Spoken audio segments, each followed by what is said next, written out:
In today's video, I'm going to teach you how to download Clipchamp on Windows 10, 5 minutes. Clipchamp is Microsoft's easy built-in video editor, and we're getting it straight from the Microsoft Store so everything is safe and up to date. Start at your desktop, click the Start button, then begin typing Microsoft Store in the search box. When you see Microsoft Store in the results, open it.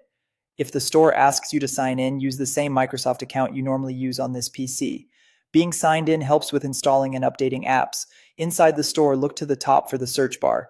Click it, type Clipchamp, and press enter. Give it a second to load the results. Spelling matters here, and you're looking for the official listing. Make sure the publisher is Microsoft Corporation, which confirms you're on the genuine app page. In the results, select Microsoft Clipchamp. On the app page, click the Get button. The button may read Install if you've used it before, or Open if it's already on your device. Stay connected to the internet and let the download finish. You can watch the progress near the top right of the store. If you're on a metered connection or low on disk space, consider pausing other downloads so Clipchamp installs smoothly. When the installation completes, click Open right there in the store. You can also open it later from the Start menu by typing Clipchamp, then right-click to pin it to Start or the taskbar for quicker access next time. The first time it launches, Windows may ask for permissions like camera or microphone if you plan to record. Allow those as needed.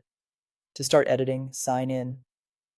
Clipchamp supports signing in with a Microsoft account, Google, or an email sign-in.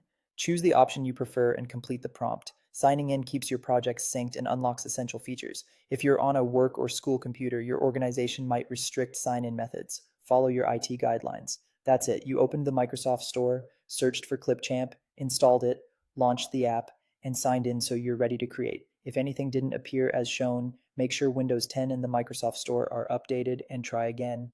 If the store doesn't open, restart your PC or run the store troubleshooter from settings, then try the search again, enjoy editing, and feel free to pin Clipchamp so it's always one click away. Thanks for watching, and I'll see you in the next tutorial.